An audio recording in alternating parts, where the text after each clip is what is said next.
Le décodage des maladies.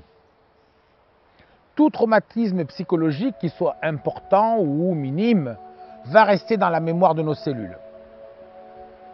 Notre biologie va inscrire notre histoire au sein de nos cellules, ce qu'on appelle la mémoire cellulaire. C'est facile à comprendre. Et au fur et à mesure de nos années, de notre croissance, notre corps devient véritablement les archives de notre vie, de nos souvenirs et de nos expériences passées. Nos émotions vont être intimement liées à notre système de croyances. Au fur et à mesure des consultations, j'ai bien été obligé de me rendre à l'évidence que les émotions sont presque à la base de tout. La joie et le bonheur ne sont pas, à l'évidence, un bon terreau pour les maladies. Au contraire, vous vous en doutez bien.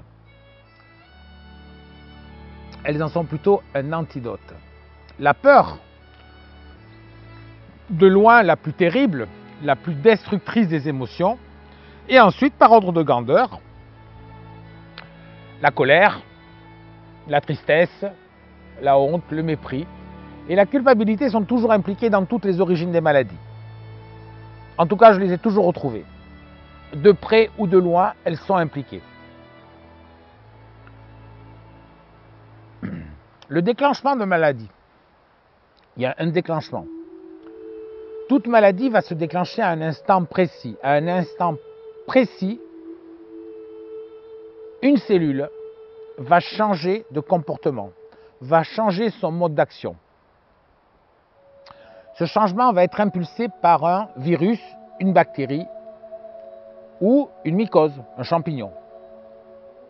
Tous nos problèmes physiologiques ont à la base une action microbienne, que ce soit une grippe, une angine, un cancer ou une banale entorse ou une banale tendinite. Il y a toujours une action microbienne au fur et à mesure. Au début. Tous ces micro-organismes sont nos alliés à vie. Les virus vont faire muter nos gènes en permanence et au fur et à mesure de nos expériences de vie pour nous adapter à notre vie. Mais ils vont aussi nous confronter en permanence pour vérifier notre axe de vie, pour vérifier si on est bien sur notre chemin de vie. Cet instant précis où tout bascule est un des points clés de la consultation. Que s'est-il passé avant? De quoi ce basculement est-il le témoin? Quel est son message? Pourquoi à un moment donné ça déclenche? Pourquoi cet interrupteur passe du off au on?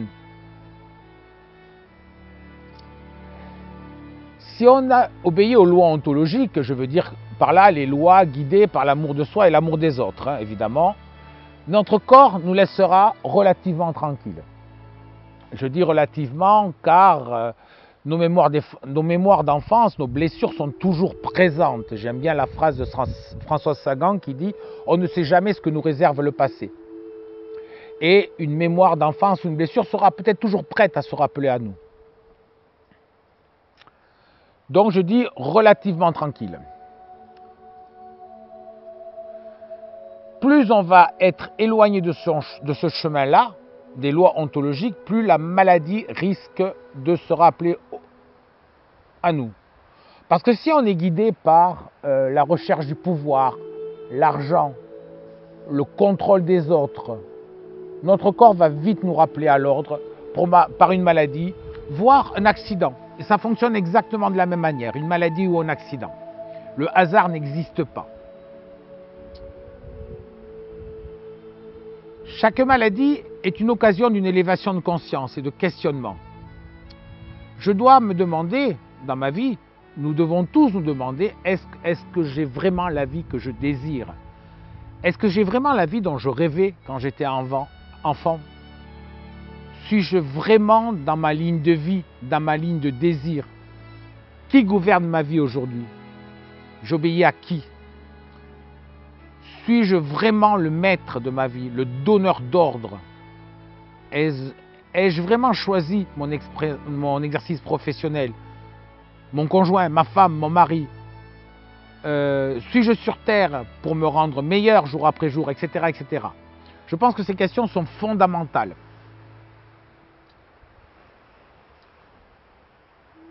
Donc, je vous ai dit, les émotions, pour moi, et ce n'est que mon avis, sont au centre de tout. Tout problème émotionnel va engendrer des conséquences physiologiques. Dans l'enfance, nous devons tous nous adapter. Mais nous adapter sans cesse pour survivre et être aimés. Et pour cela, nous devons faire des compromis. Et ces compromis vont être vécus plus ou moins bien, plus ou moins facilement. Ces compromis peuvent laisser des désastres. Et ces derniers, ces blessures, vont s'incarner au cœur de nos cellules et ensuite au cœur de nos gènes. Et c'est visible. Au fur et à mesure de notre vie, nos gènes vont être influencés par nos expériences et nos souffrances. Les virus vont jouer ce rôle-là. Ils vont nous faire muter. Ils vont faire muter nos gènes tout au long de notre vie. Et les gènes vont être le témoin et les archives de nos expériences. Ça, c'est très important. C'est notre bibliothèque, en fait. Nos expériences de vie se retrouvent également dans notre iris. L'iris est une somatotopie. Une somatotopie, c'est un endroit du corps, l'oreille, l'iris, le pied, la main, où on retrouve tous les organes du corps humain, la représentation des corps humains.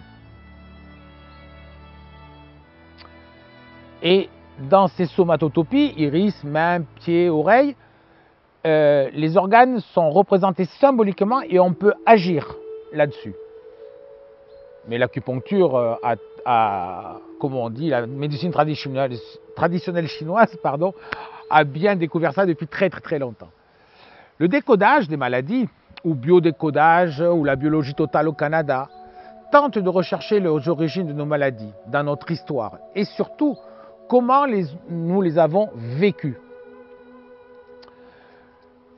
Le décodage n'est pas une science et souvent on est bien attaqué parce que ce n'est pas une science. Car les caractéristiques d'une science s'appuient sur des résultats fiables, renouvelables à l'infini. Les mêmes critères de départ doivent donner les mêmes résultats d'arrivée. Le décodage des maladies ne peut pas être une démarche scientifique, c'est basé sur l'humain, donc sur les ressentis. Donc aucune loi ne peut être étayée là-dessus, évidemment. Donc on est toujours attaqué en disant que ce n'est pas prouvé scientifiquement. Mais ça ne peut pas être prouvé scientifiquement. Voilà. Chaque organe dans l'organisme va avoir sa propre fonction biologique et symbolique. Le rôle essentiel du foie, par exemple, est de filtrer le sang. Mais il va aussi nous parler du manque et de la colère. Et il en va ainsi de tous nos organes. Tous nos organes vont avoir une fonction biologique et symbolique. Et c'est là où je vais en venir, c'est la logique du symptôme.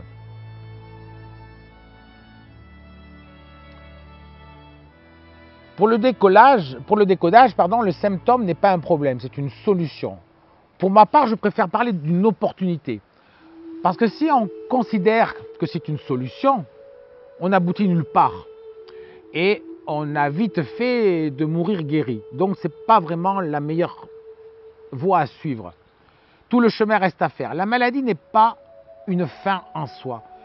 Il faut en comprendre le sens, la raison, et la raison de sa manifestation et de son message. Toute maladie va nous offrir une opportunité de rejoindre notre sacré axe de vie. Notre maladie va venir nous chuchoter à l'oreille, tu ne fais pas bien, ce que tu fais là, ça ne va pas.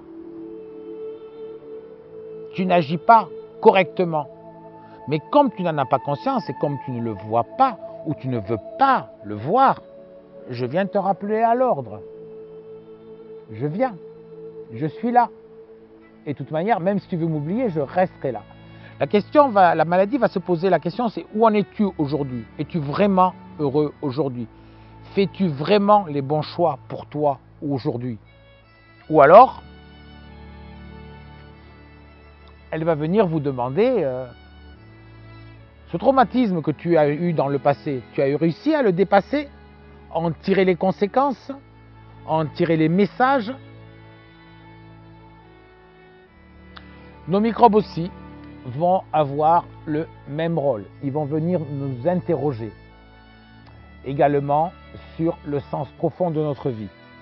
si on est capable de vivre cette vie. Ils vont nous poser 3 questions fondamentales.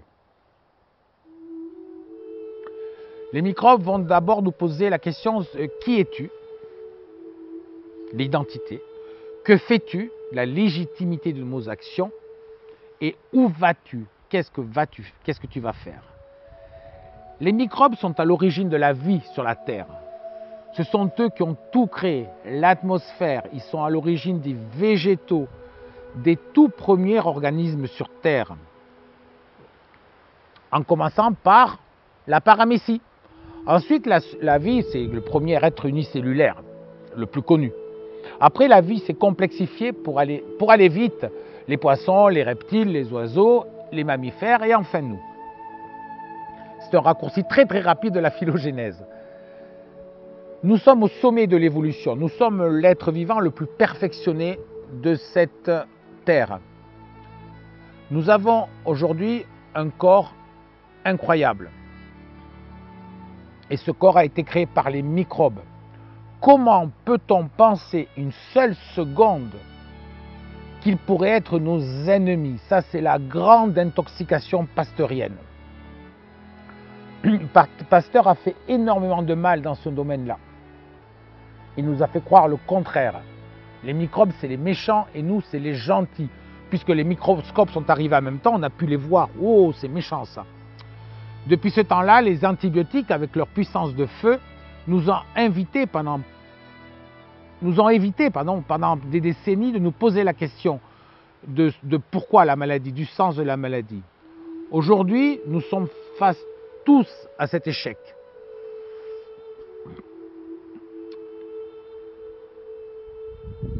Ça fait bien 30-40 ans que les antibiotiques se pratiquent. Je pense qu'il faut se poser la question des résistances aux antibiotiques. Aujourd'hui, quand même, c'est 700 000 décès par an. C'est pas tout. Les effets secondaires des médicaments sont responsables de 18 000 décès chaque année en France. C'est plus que les suicides et les accidents de la route réunis. Et 40 000 aux États-Unis. Donc chaque année, sur la planète, vous pouvez rayer Toulouse et Nice de la carte mondiale. 750 000 personnes meurent par résistance aux antibiotiques et par effet secondaire des médicaments. Aujourd'hui, plus que jamais, je pense qu'on doit se poser la question sur le sens des choses et mettre de la compréhension sur tout ce qui nous arrive.